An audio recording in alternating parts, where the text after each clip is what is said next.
doing nothing. So where normally you'd put your money into something and you get 4.9% over a year. So you put your money into a normal account and you'll get what I get in a day over a year. Now, of course, you probably have more money in an account if you're doing it over a year, but not necessarily. So I get 4.9% a day on a trading 212. You just stick it in there, and actually, on the basis of keeping your money where it should be and only doing things that are necessary with your money, it's fantastic because you have to request the money to be withdrawn. So my money that's in that account, I have to go in there and request for it to be taken out. Then the request will always get approved, but it takes some time. So you can't just go, oh, I want 200 quid. You have to actually request that money out, and you won't get it for like 2 days. So if you were going in a shop and you think, oh, I really want that, it's 200 quid. If you don't have that 200 quid, you're not going to get that today because the money won't be there. So it gives you that time that you might pull the money out, and in 2 days' time you might go, do you know what, actually I want that thing, or I need that thing. But it means that you've got a safeguarding process with your money. So even not just being dumped. Exactly. And even absent, as I say, of just, even without the benefits of the accumulating percentage rates, it just keeps you good on your money. I don't spend anywhere near as much money now because I can't, because I've got more money than I've ever had, but I can't get to it, or I can't get to it straight away. Right, yeah, that makes sense. So yes, that's good. That's cool. I like that. Yeah, that's really interesting. It's a good way of saving. Yeah, my saving techniques aren't the greatest. Do that. Yeah, I did see an ISA. I think it was with Nationwide. No, don't do it with Nationwide. You won't get the bet. That's good rates. Trading 212. Trading 212. You'll get the best rates. You get 4.9% a day. You get 4.9% a year with most places. Wow. Oh, okay. Yeah, that is quite a difference, actually, isn't it? Yeah. Jesus. It's mental. I mean, let's say in fairness, you'll get 4.9% over the entire year's worth of savings. So it's not like if I get 20p today, I'm not going to get 20p a year on the other one because it'd be a big amount of money taken at one time. Yeah. But it's just sitting there. You're going to get a better rate anyway because it's every single day rather than one chunk over the year. You're more likely to save your money up and do something right with it at that point. Oh, right, okay, I see. Well, that's quite cool, actually. Oh, that's nice. Some valuable information. That's some very valuable information. I'm definitely going to be using that. You should. No, you should. Because I need to start saving up money for that. Honestly, I think it's... Sit a little bit closer if you can, just because this mic's quite sensitive. Well, not sensitive enough. Yeah. I can go a bit... There you go. There we go. I'm crushing your leg there. That's fine. It's just a good way of getting into the habit. And I think it's a really important thing to get into a habit with when you're young. Yeah. Is because saving's not going to make you rich, but saving will put you into a more privileged position with regard to your funds. Because it's like now, look at what I do now. I work less than most people, doing more. I work less and do an easier job than most people. I've got more money saved than most people our age. Yeah, it's true. So I'm earning less money than most people our age. So in theory, if someone's earning $2,500 a month, which is about full-time normal wage for a 20-year-old. Yeah. Well, I can guarantee, I'm not going to name names because it's rude to, but I know that there are people that earn more money than me, don't have as much money as I do. It doesn't matter if you're earning nearly 3 times as much a month, but it's the cost of living, isn't it? If you're paying more money and you're not saving as much because you're not thinking about it for a start. Yeah. That's the thing that these accounts do, is it makes you... I think if you become aware of what money is, because it's so easy at a young age to just splash money and not actually know what it is that you're paying for. Yeah. You're spending money, but you're not actually got a concept of what spending money is. Yeah, it's like people our age nowadays live from paycheck to paycheck. Exactly. And I'm guilty of it. But the majority of, because I don't work as much now, I don't have the saving techniques that you have. But the only reason why I work from paycheck to paycheck is because I work such little hours. Yeah. Which means yes, I theoretically should put away just like a small sum each month. But I need to do a few sort of like almost like training to sort of help me get used to saving. I think because it's do a muscle struggle to flex. sometimes. Yeah. Which you know. It is. It is. No, seriously, it is. It's something that I was shit until about 3 months ago. I was not saving any money at all. And in that time, fortunately, I was given a little bit of money, or a nice amount of money, from my mum. And that kind of put me in good stead to put me much further in front of that amount already, because it just put me, as I say, I speak from privilege on that part, that I had an incentive there, that I started with a nice little nest egg. But the point is, it's getting into the rhythm of doing it, because now it's like, if I had stayed with the amount of money that I was given, I wouldn't have that much money, because I would have spent some.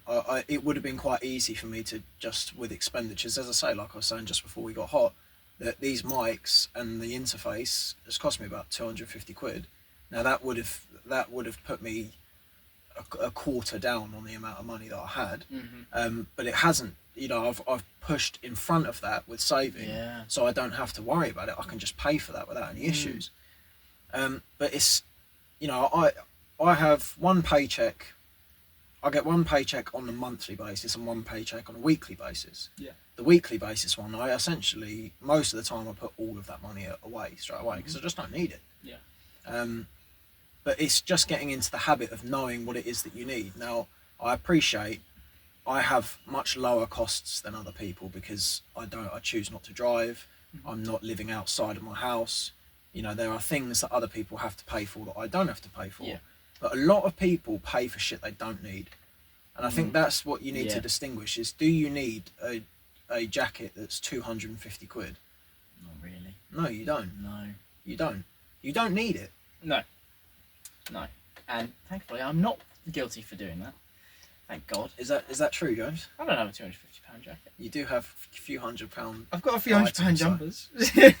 You've probably got 2 jumpers worth more than my entire wardrobe. The minimalist perspective is a helpful one. Yeah, that's true. It's ultimately, I think as well, one thing that we use money the wrong way on the basis of making it. We think that money means something when we put it through lenses such as clothing. We think that the nicer our clothes look, that somehow the better we are as a person. Yeah. Or there's something there. There's a competition element to it that people consistently keep up with. Now, I'm not advocating that you walk around looking like a tramp, because that's not that. That's on the other end of this. That's a bad in its own regard. Yeah. But you don't need to be. Realistically, this is not a personal punt at you, but you've got way more clothes than you need. Yeah. You don't need any more clothes. Yeah, I do. You just like clothes. I don't wear half of them. Exactly.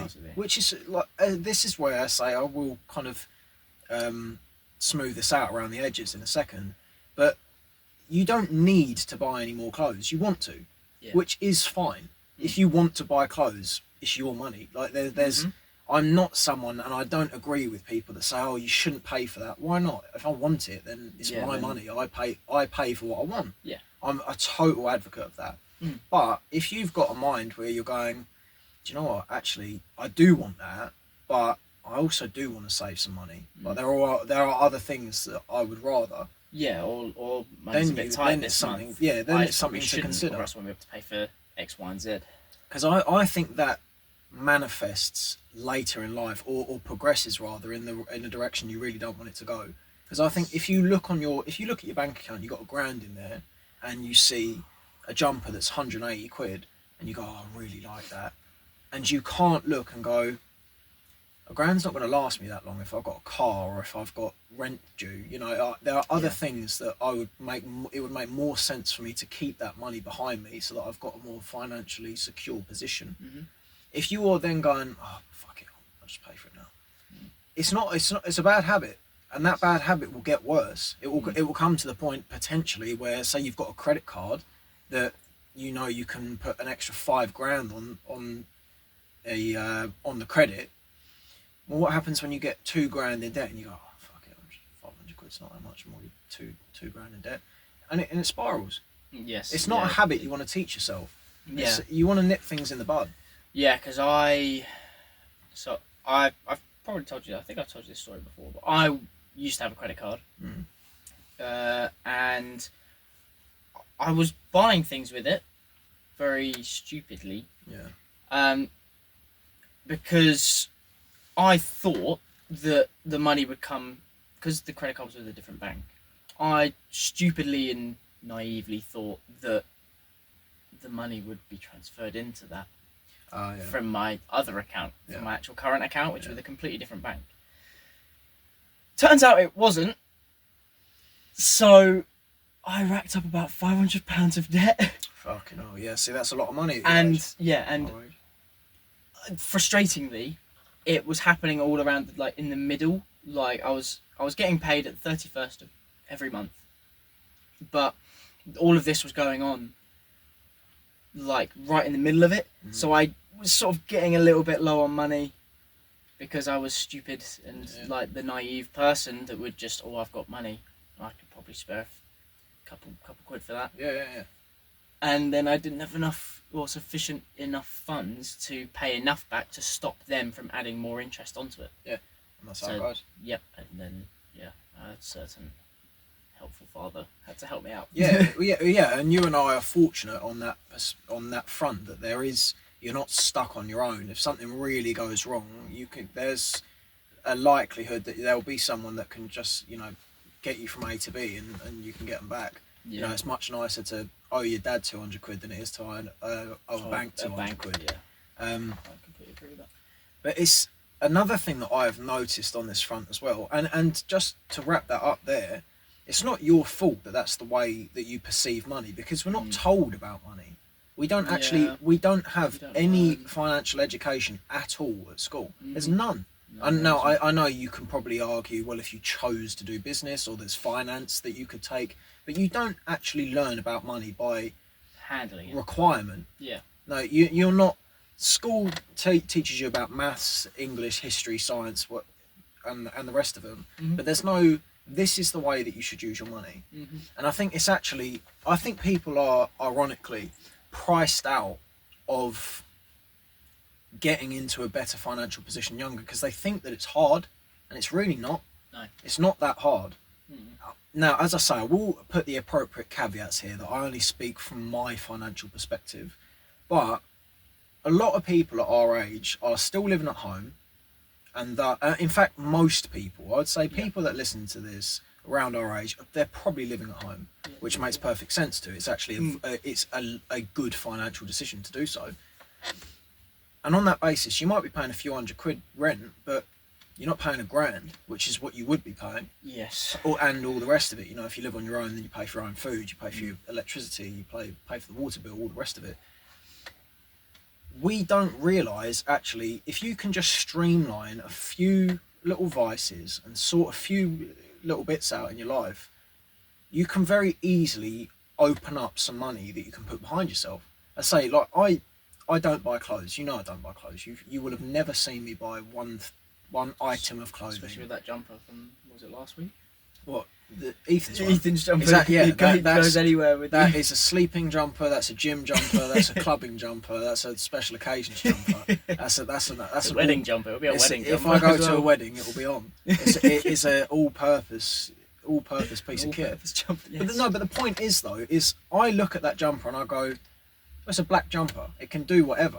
I keep it clean. Well, yeah. It's fine, and I don't need another jumper. And on that basis, I look and I go, right, I don't need. There are a few bits of clothing where I go, I could probably do with that, but I don't need it. Yeah. And I think that's the mindset that's good to adopt with finance. Is, do you need it? Not really. Do you want it? Yes. Yeah. Well, this is the good kind of funnel.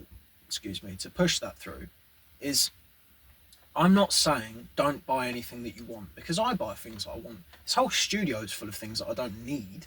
I want them. I can do this podcast without these signs, without that, without this, without all of these things that are around us. I don't need it, but I want it for the space, and that's fine. There is a space for that, and I do think as well, money is. What's the point in having money just to look at it? You know, you should spend it on things, but you just need to determine what it's worth spending it on. Yeah, and whether you're going to have enough afterwards to be able to do, yeah, well, still function basically. Exactly. Because I'd like to think of myself as like as a business. Businesses have money. If a business doesn't have any money, can't run. That's right. If a human doesn't have any money, you can't buy a house, you can't live, you can't keep your car up to date, you can't do anything. You can't buy food, you can't get water. Exactly. And it's a very good perspective to have. It makes perfect sense. But I think there's a level of comfort that you don't realise until you give it to yourself when it comes to money. Like I was living the end of last year and all of the time before that with like scraps. I had fuck all. Like there was no money in my bank account all the time. I was constantly looking at how much money it was that I have, and not having that feeling looming over you is such a nice feeling, because I know that I can go anywhere I like. Now, as I say, the part of that is because I know I don't want to go to the Shard. I don't care about doing particularly expensive things. I mean, within the fact of if I want to go out for a meal, I can do that, no issues. I can have that money out of my bank account and not know it was gone.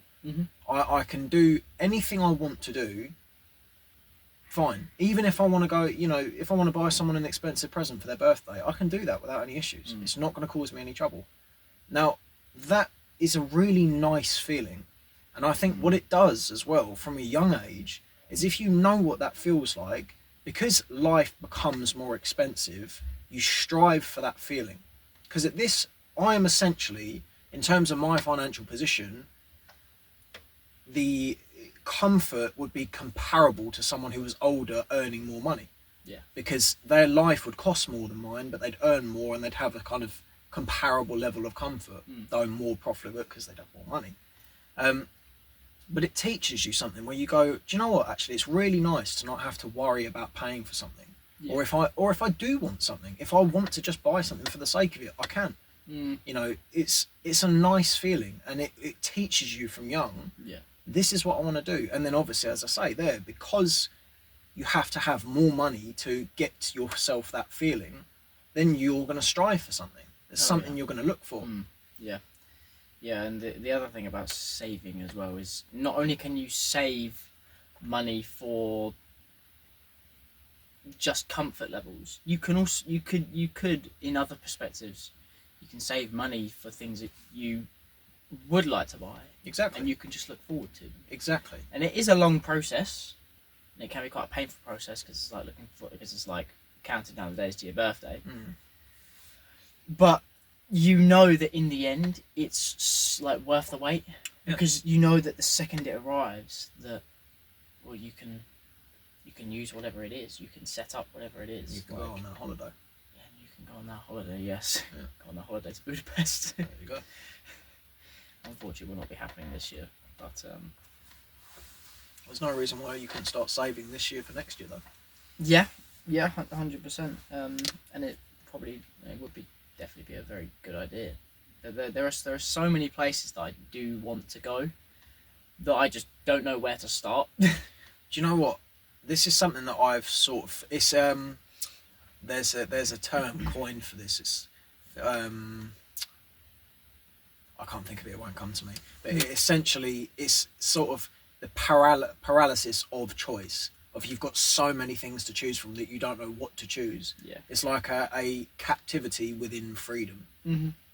Where springs to mind immediately? Corfu. Yeah. Love that place. Why? It looks great. It's just the views are incredible. Honestly, just incredible, and it's sunny. Yeah. Something that England. That is something that England lacks majorly in all times of the year. To be fair, you get probably a little sprinkle of it during summer, and that's at peak. as well. Peak times of the year. What do you feel about when you look at somewhere that you want to go, somewhere that you'd be interested to go? What does that speak to you as? Is this I just want to go on a holiday, or is it I want to explore something, I want to see what there is?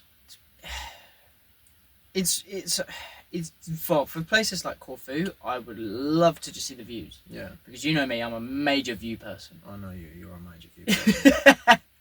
Like literally, like even like in this grey weather, I'm contemplating on going to Ashdown Forest later. Yeah. Because I just want Yeah, yeah. to see a viewpoint. For- I'm getting bored of not going. For context for our viewers, that Ashdown Forest is a beautiful, It's incredible. a beautiful forest up in the hills. Yeah, it's brilliant. Honestly, it's great. And yeah, because I just want to go. I just want to see it. I just want to see the view, even if it's grey and dull. Like I still want to go because it's just it speaks relaxing to me. Yeah. Because the times during the summer, all those times during the summer when I went, started to read some books or something. There's a positive emotion associated there. Yeah, like I would just sit there, read the book, look up, see the sunset, take a few photos of the sunset, which I'd probably do about 5 times. Yeah, there you go. So, yeah.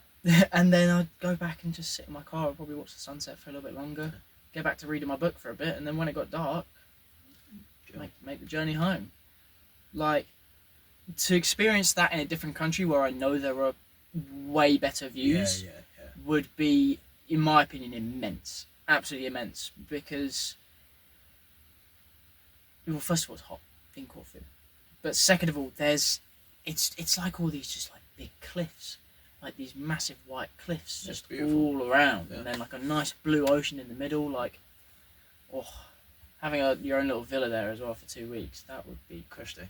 That would be great, honestly. I'd love that. I'll tell you what I find fascinating when I look over a view, and this is something that you can obviously do even in the gloomy, dark winters of the Englishman, is I find it particularly up at the viewpoint, is you can look over this from one spot in which you can see miles and miles of land, and in the miles and miles of land that you can see are thousands of houses. And on the soil that those houses are planted on is thousands of years of history. And I look and I think there's so much life and so much going on in front of you.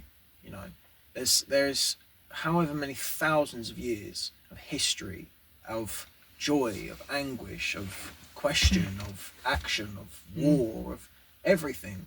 Anywhere you look, there's from a viewpoint, there's a story, a sort of narrative that is immediately constructed, so long as you know kind of how to piece it together. If you look and just even percolate, just ask yourself the question of, I wonder whether World War II touched this part of the world. You know, I wonder whether there was a war here. Yeah, like I used to get thoughts like that a lot. I used to say, for example, we were sat in history or something, GCSE history. When we were learning about something like the Tudor times, etc., I would sometimes sit there and think, I'd actually like to just experience a day in like the medieval times, just to see how, like, what they did, how it would feel to be in that sort of era of the world, because people worked so differently compared to how we do now. You mean hard? What do you mean? You mean they actually worked hard? Yeah, true. But like economies ran differently because they were more empires and kingdoms, but everything was so different. Oh, actually, there were less empires, just big ones. Yeah. Like, yeah, everything just ran so differently. Like there was a time where bicycles didn't exist. Yeah, do you know what? It sounds fucking stupid. It sounds stupid, doesn't it? Yeah. But it's so true. Yeah, it is true. Someone, do you know what? Fuck this and go around on a bike. Yeah. What's a bike? This thing. Oh, you do you know what? I learned that not so long ago, like 30, 40 years ago, people that I speak to at the park, there were bikes without, the front wheel didn't work. And there were brakes. There were no brakes on this bike.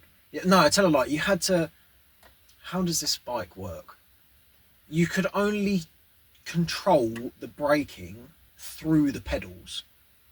So there were Right, no okay. brakes. You had to Yeah, pedal, you had to pedal to like stop. backwards. Yeah, I can't remember exactly how it was that they did it, but essentially these bikes were fucking stupid. You couldn't use it as a bike. There's this guy, the first story that this guy told me about how these bikes worked, and surprise, surprise, he said they no longer make them. Shock horror. Oh, yeah, He said, I was going down this hill, and all of a sudden I thought, I probably need to brake. And so he tried to brake, and the bike just sped up and got faster as he's going down this hill. And he went flying, like, he's gone right the way down this hill like that, and just gone over, off the edge of he had a road coming down and came to a T-junction. Oh, no. And he's just gone straight over this junction and off the road. And into some very uncomfortable prickly bushes. But he was big. He was doing some fucking distance. He would have died if he was hit with his bike. No issues at all. Oh yeah, no, 100%. Wow. Yeah. Yeah. I can understand why they don't make those bikes anymore. I'll tell you what. I consider that an interesting segue to go into stupid decisions, or what some of us consider to be stupid decisions. Yeah. Cannabis.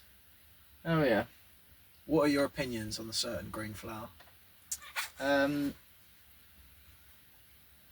Used to be great. Let's get some context here of what's your opinion up until this point. I know at one point you were happy with, you didn't see it as any issues. Yeah, I didn't see it as any issues.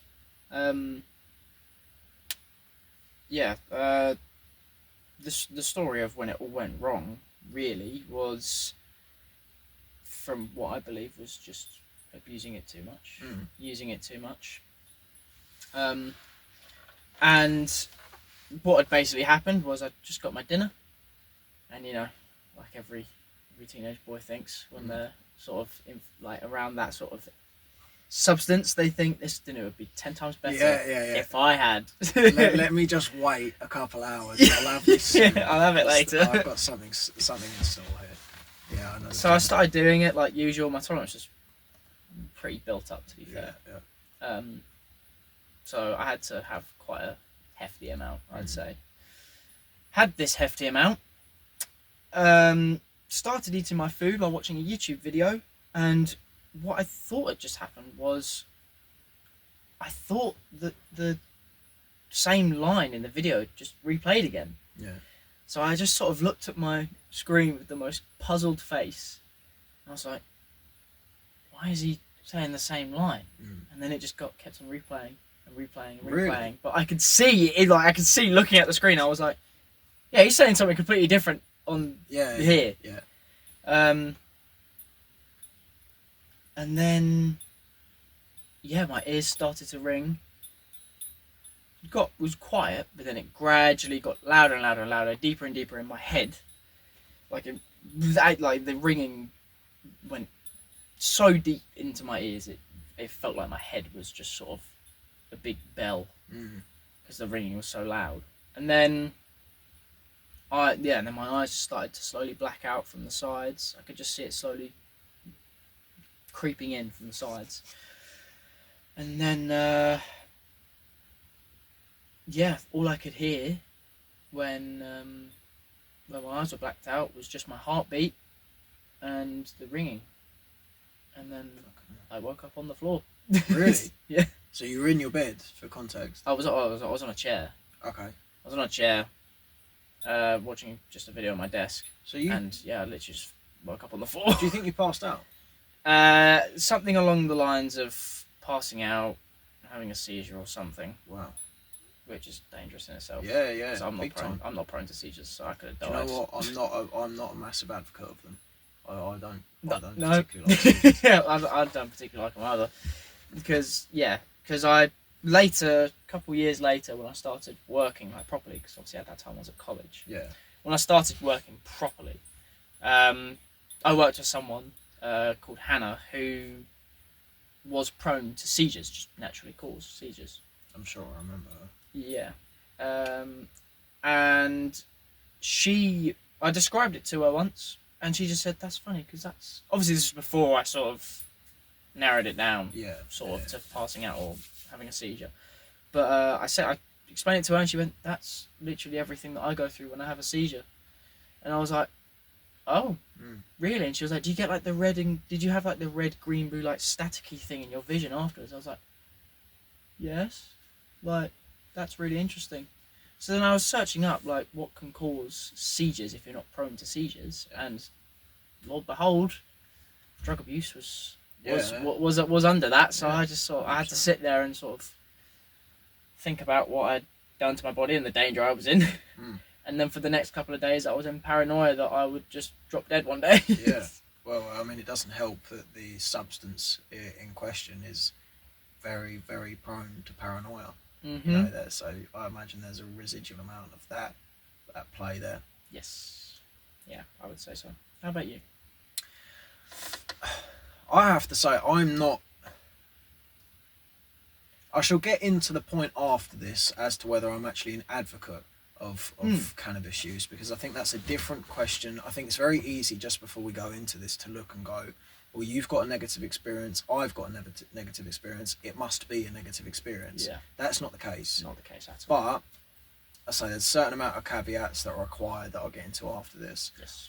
I don't smoke weed anymore, and I have no interest in smoking weed anymore. Yeah. Now, as someone who at one point was quite a consistent user, I'd smoke weed at least once a week, most likely once a week, but there'd be weeks where it'd be 2 or 3 times a week.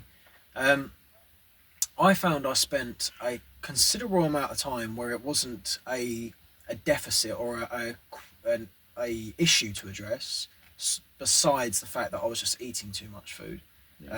But otherwise, I was having a perfectly fine time with it. I wasn't having any great issues. Yeah. I then stopped smoking weed for probably 6 months, and then when I came back to it, potentially longer, but let's say just for the point, it's about 6 months. When I came back to it, I found I had a real utility to it as something. I noticed that I'd got myself into a place where it was quite difficult for me to actually relax, because I was more focused on work and output, and I was concerned with, whether I was doing enough and things like that. And I found that weed was quite a good way of actually kind of forcing myself to chill out. Yeah. And I knew that on that basis, I thought, I don't mind this. If this is it was giving me some relaxation that I felt I actually did need. And I found as well that there was a real utility in some of the perspectives that it afforded me. So I felt, for instance, that I could access a more empathetic version of myself in that moment. I'd be more likely when I was smoking weed to feel, if I'd made a mistake, say for instance, where I would usually castigate and ridicule myself, paired with that ability to just chill out a bit, was also a bit of sort of self-love of going, do you know what, it's all right, you make mistakes, it's not the end of the world, just relax. That changed after I'd had my first psychedelic experience. That was exactly the point where it had changed.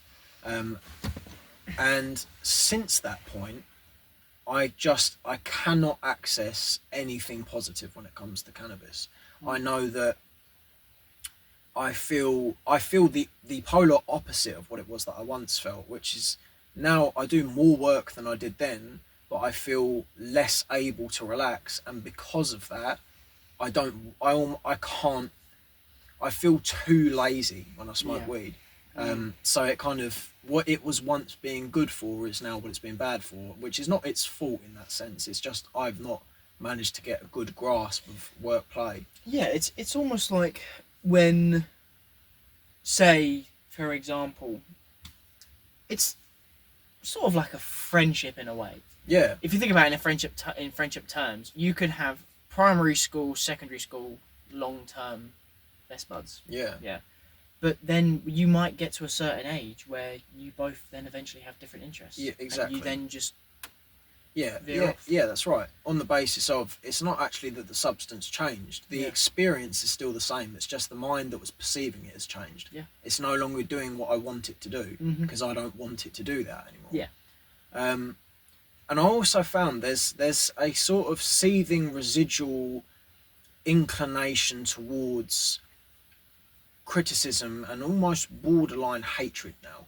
Yeah. Like I get very, very irritated when I smoke weed now, and I think that's an intrinsic thing becoming external. Yeah. Of I feel like I'm not doing enough work at the moment because I'm stoned.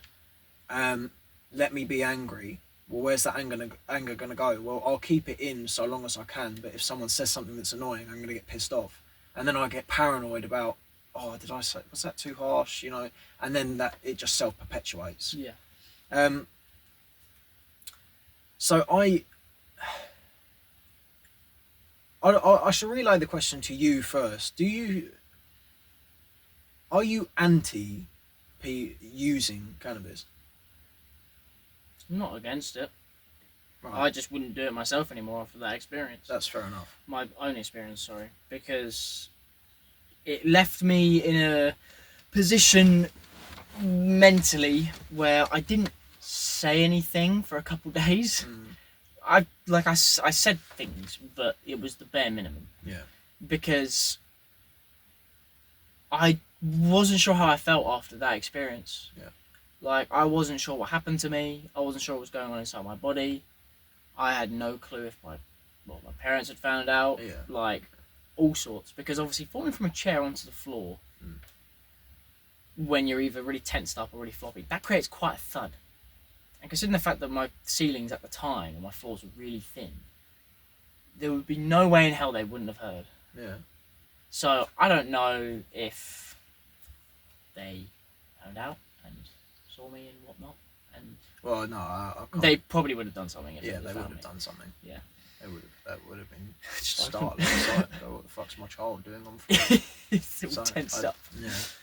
And I dare say, just to explore this further, that this apprehension is something that extends into things like psychedelics. So do you feel that experience has painted other totally different substances with the same brush? Yeah, I would say so. Just in my perspective, like mentally, because I do feel as though, obviously, because with things like cannabis, it does heighten paranoia. Yeah, big time. After that experience, my anxiety probably has been heightened majorly. Yeah, possibly. Even just in natural situations, Yeah. like doing simple things, like calling up the barbers to call for get a haircut. I will sit on the other end of the phone waiting for them to pick up, fucking sweating my bollocks off because I'm like, You say, why didn't she say you have a good day back? Like, yeah, does she like me? yeah, I wonder if I drive over there too fast, whether she's gonna have a problem. yeah, exactly. Like, but I have no problem with other people doing it whatsoever. Like, I'm not gonna sit there and start fucking, like, I don't know, Ridiculing. digging into someone because they've done something. Because at the end of the day, it's their enjoyment. I have no issue with it. They have no issue with it. I don't have an issue with it if they make an issue on me. Yeah. Well, if it becomes a problem for you, then it's a problem for you. Yeah. But until that point. Yeah, I'm not really fussed. But me personally, I would never. Yeah, no. I don't blame you, to be honest. I think my mind would run off in all these kinds of directions, which would cause all sorts of hell to rain down on top of me. Big time. And I think it's an interesting point that you say this, because it's sort of a similar place that I've arrived at with psilocybin. So, magic mushrooms. Right, okay. I've had a handful of experiences, all of which have been profound but harrowing. So it's quite a consistent theme for people with psychedelics, is that, and I shall say, just as the required caveat for the rest of this video, that the only substances that I am, for lack of better word, an advocate of are psychedelics, including MDMA. When it comes to cocaine, I know heroin is a psychedelic, but things like that. Yeah. The hardcore substances that I don't perceive to have any sort of therapeutic or just general benefit. The only substances I'm really kind of throwing into this kind of bracket here is MDMA, psilocybin, LSD, and yeah, and for the sake of this video, I shan't be talking about LSD because I haven't done it.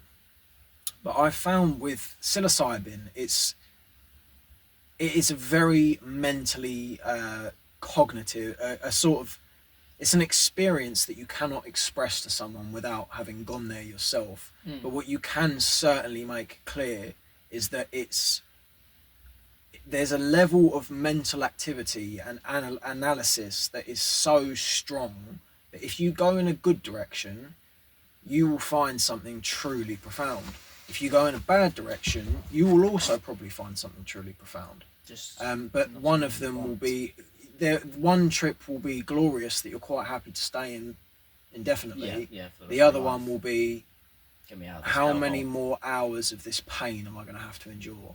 Now, this is something that I think people become, it is a contentious point, because people go, why is it ever a good idea to put yourself through that amount of mental dismay or difficulty? Why is it a good idea, potentially, to engage in psychedelics? Now, as I say, from my experiences there, I have noticed that I tend to find myself going in a negative direction with regards to becoming aware of things that I'm not comfortable with being aware of. So, for instance, my first psychedelic experience was heavily women oriented. Now, it happened just after a breakup, and I noticed that in myself I'd become very resentful of women. I'd felt as though I'd been wronged, and I felt as though, not that someone had to pay, but that I had a chip on my shoulder that was not budging. I was quite comfortable in thinking, the way a lot of people do, of, oh, fuck women, you know, like, I don't need women. I've been rejected, so now let me reject. And this experience was entirely oriented around women. I saw sort of, when I say I saw, you don't really see things on psychedelics on lower doses, which this was. You sort of get the impression of them. So you can look towards something that vaguely looks like, say for instance, a jumper hanging on a coat hanger. Your mind is active to the point where it sort of fills in the blanks, and the impression becomes a person. You think it into existence, and it feels like that's what you're looking at, but you're not actually seeing a person there. And I would see various women. It was sort of this consistent theme where I could not get away from women, and I had to face in that point. Well, in this, it was a bad thing in here, because there was also a sort of like an engagement go. Like it wasn't women, it was witches. It was things like women, also with like fictional negative connotations. Negative fictional versions of them. And I say, very interestingly, I remember there was a woman in this dream called Camilla, this experience rather. I don't know, Camilla something. Very dark tan skin with beige cargos, Reebok shoes, a bellyless black cardigan, and you know those square glasses. Oh yeah. Black ones of those. Bella. Yeah. She was the only positive influence in that experience. Now, what I came to sort of feel as the experience went on was, the more that I rejected the women that I was seeing in that, and the more that I looked at women and thought, oh, these horrible witches, or these people that are trying to get me, the stronger that influence got, the stronger that position became. When I started to look at what it was that I was feeling, and think, what part do I have to play in this? Why is this what I'm seeing?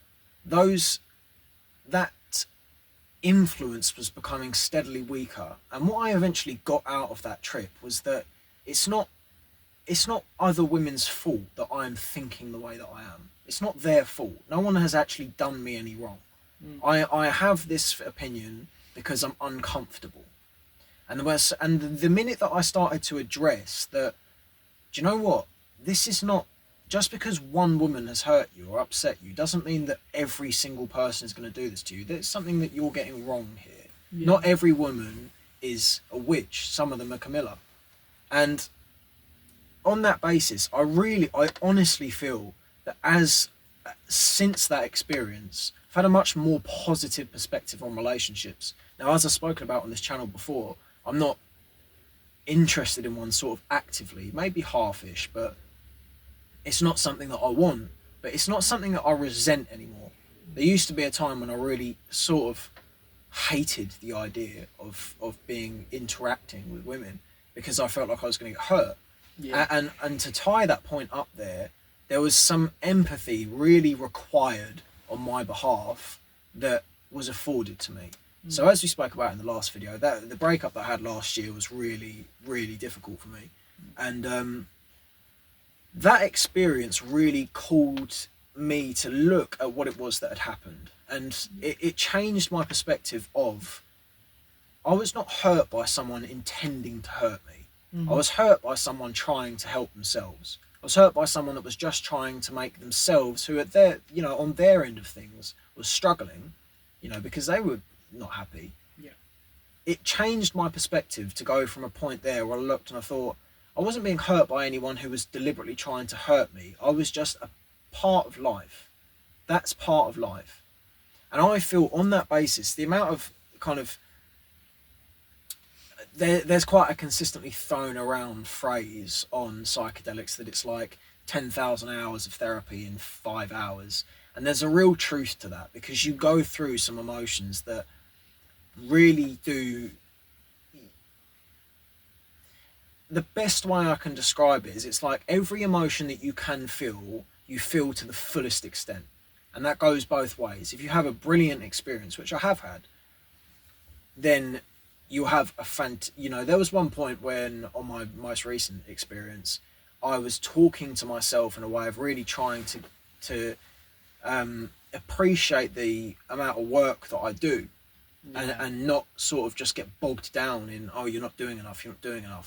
And there was a time when I'm certain that my room just exploded into gold.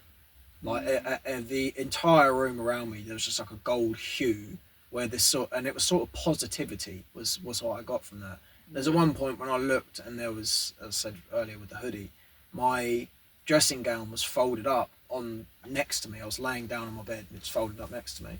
And as I was talking about the importance of helping yourself, it looked as though there was someone with their hand out like that, holding my dressing gown, whose hand out was like that. And it was like someone was falling off of a cliff and they were being helped. Yeah. And I said to my brother, I said, it was like the most authentic version of showing that when you help people, life persists. Mm-hmm. There's true value in helping yourself. Mm. So on that basis, there's some really positive things to come from it. Yeah. But it's also, with psychedelics, it's down to also mental readiness as well. 100%. Because if you're not in the right mental state, you go down some dark paths, don't you? And you don't actually know. And this is something I was speaking to Ethan about. I think if you don't know how to push that energy, you're going to push it in the wrong way. Because if you can look at it, you can go, look, like what happened in my experience, that I looked and I went, why am I feeling what I'm thinking? Like, why am I being shown these women? Why? Yeah. Rather than going, oh, I'm being shown all of this horrible stuff, get it away from me. When I actually probed and thought, why is this here? Totally different experience. Yeah, like I was going to say, with psychedelics and like your mental readiness, etc., or along the lines of the mental readiness, it almost teaches you to face your fears. Yeah, it's big like, time. I think there's some accounts, some social media accounts that I follow, which have like some stories that other people tell anonymously. And it talks about, their experiences. They talk about their experiences. Yeah. And there was one of them where I think it was something to do with bugs, or it sounds really stupid, but massive bugs, spiders, all sorts. And they wanted to run. and get away from it. But it was almost, but they felt as if they couldn't, like they weren't allowed, like they couldn't like leave the room that they were in. Yeah. So they were just forced to stay in that room Yeah. with this as example, Yeah. this massive spider, Mm. and they stayed in there, they stayed in there, they stayed in there, and then eventually they sort of learned that they're not actually that bad. Yeah. After all. Yeah. And it's sort of like what you learn with all these women. The arachnids. All those arachnids. Oh, the four-legged ones. Yeah. With a hole. I don't have those ones. Yeah, like it is fascinating. It is very interesting the way that sort of works. I think it's where there's more information required on the behalf of people who haven't done it. It's so stigmatized, and I think there's ground for this. Psychedelics are categorically not to be played with. I could not stress that enough to people because some of the experiences I've had have been really like on the verge, if not over the precipice of tears. It's just really hurtful feelings that you have to go through. But even things like, one of the things I have throughout my life struggled with is abstinence. As in, I watched porn from a very, very young age, and it was always something that I had an issue with. And from one of those experiences, I really had a concept of, you don't have to constantly indulge. You can just sit in this uncomfortable feeling and you will be okay. Yeah. Now, the uncomfortable feeling in that was the mental aching that was going on as a result of the experience. Mm-hmm. But it taught me, you're not going to die here.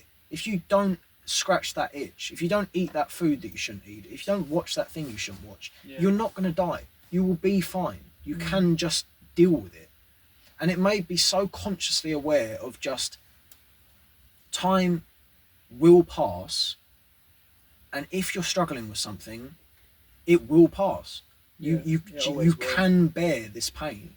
And that's the thing with psychedelics, is that I think they do give you, for my opinion, better rather than worse, a real understanding of what pain is.